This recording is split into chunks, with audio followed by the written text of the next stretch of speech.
I am issuing a state of an emergency for New York City based on the weather conditions.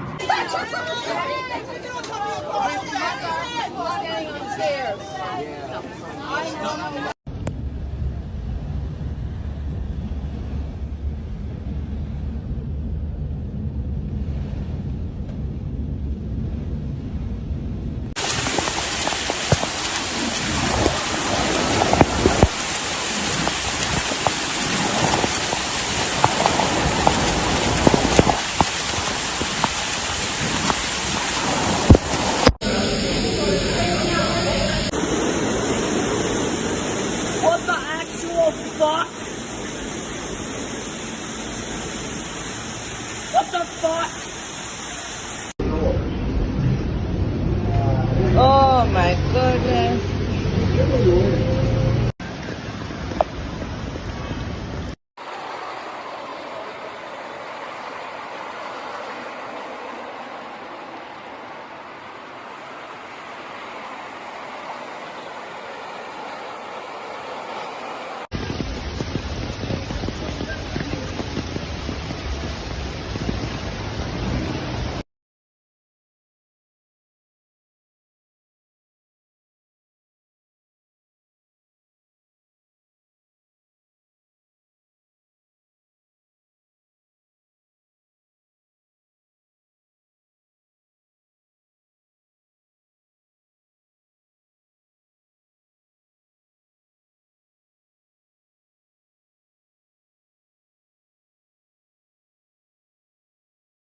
Welcome to another edition of the Truth Zone. As always, this is your host, Truth Seeker here.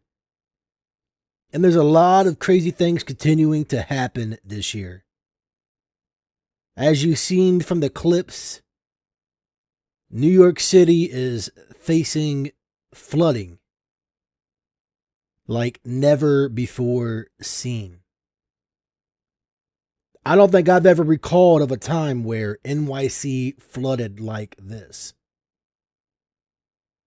One has to wonder, is this HAARP related? It's kind of odd that it's right before this whole 10-4 thing. Right now, 23 million people in New York, New Jersey, and Connecticut are under flood watches, and New York Governor Kathy Hochul has declared a state of emergency. Now, look at this video. I mean, a lot of streets, highways, they've just turned into rivers. And here in New York City, officials say every single subway line has been impacted with significant flooding on some train lines. We have a team covering this flash flooding event. NBC News meteorologist Bill Cairns tracking the latest forecast. But first, NBC News correspondent George Solis here in New York City. George, I got to say, I see you standing outside 30 Rock. I took the subway in this morning. It was like coffee-colored water just kind of lining a lot of the subway platforms. What are you seeing? I mean, what's the current situation here in Manhattan? Yeah, good afternoon, guys. It's basically just that. It's ugly. It's ugly. It's not pretty. You see a lot of people walking around here outside 30 Rock. Many of them probably not being able to take the subway or other forms of transportation, as it's all been impacted as a result of this rain. Now, for a moment there was a bit of a reprieve, but obviously no way, in no shape, way, or form was it to get people into a false sense of security, because this rain is continuing, and it is expected to continue. Some parts of the city seeing already as much as 5 inches of rain. This is why the governor has declared that state of emergency, heeding people to stay home, to not be out if they don't have to be. And of course, we are watching some of those videos coming in of some of those rising floodwaters. We know some roofs have collapsed. Parts of Brooklyn, we know there's already flooding in homes. And this is obviously just going to continue as the afternoon and into the evening and into tomorrow. So the messaging here is take this very seriously, because obviously, as we have seen time and time again, this water can be potentially dangerous and deadly, guys. Yeah, this really is the #1 deadly weather event when you see this, because people underestimate the power of the water. What's the situation at the airports right now, and how does this state of emergency declaration help people right now? Yeah, so we've seen already some remarkable video out of LaGuardia Terminal A with just floodwaters rising. And so, again, this is the messaging that we're just going to see these waters starting to increase. These states of emergency obviously help get some of these state resources and assets in place. Governor already saying that a lot of those assets were already mobilized in anticipation of what was expected to be a very significant weather event. So obviously, as this all plays out, we'll see more of those resources mobilized. And obviously, should the time come, even some aid for some of the rebuilding that may be as a result of some of the damage this flooding causes, guys. Yeah, really important story. NBC News correspondent George Solis, thank you for bearing the elements for us. We appreciate it. Let's bring in NBC News meteorologist Bill Cairns. Bill, this sort of came out of nowhere for a lot of us.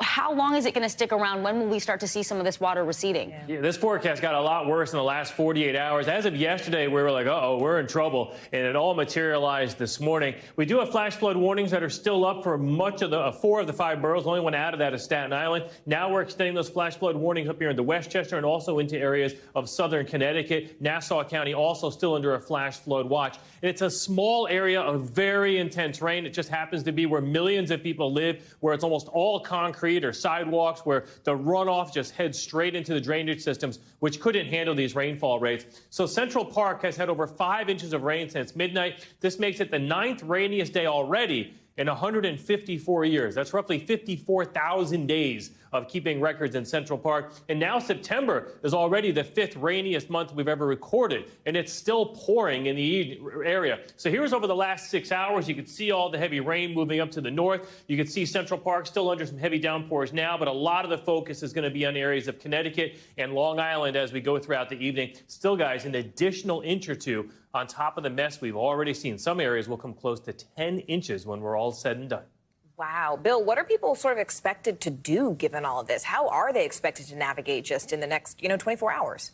Well, when we get flash flooding, it comes up and then it comes back down in a hurry. So a lot of areas, and like in Brooklyn, where we've already had as much as 7 to 8 inches of rain, we've seen all the pictures and the videos of just water on, people go on buses with their feet up in the air because water's inside. A lot of those water levels have already dropped. Subways underground, it's going to take a little longer to get the water out of there, especially if any areas require pumps. So things will slowly improve this evening. Everything should be back to normal as long as there wasn't too much damage done tomorrow. The biggest concern for life and property right now is anyone in basements. That's the biggest concern, and I know there are rescues ongoing because of that.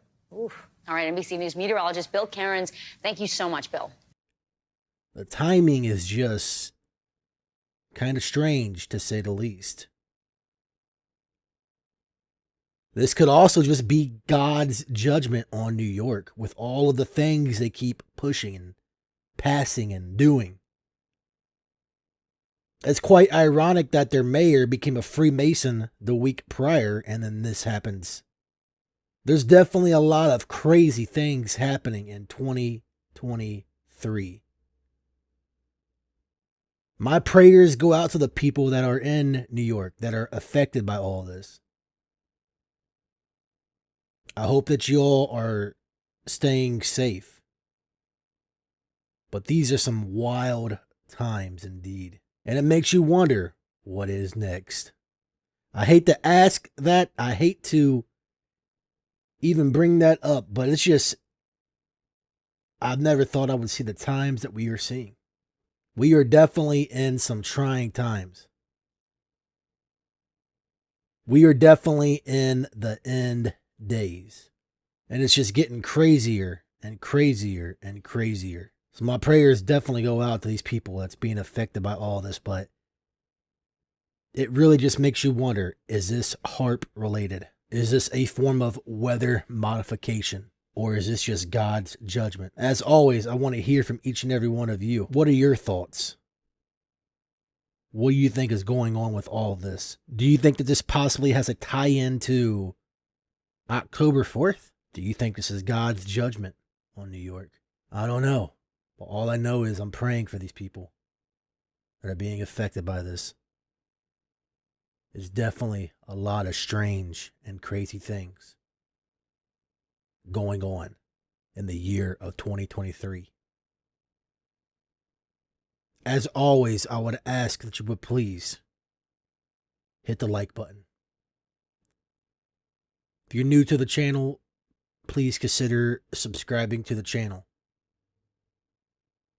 and turning on the bell icon so you can be notified of all of my future uploads.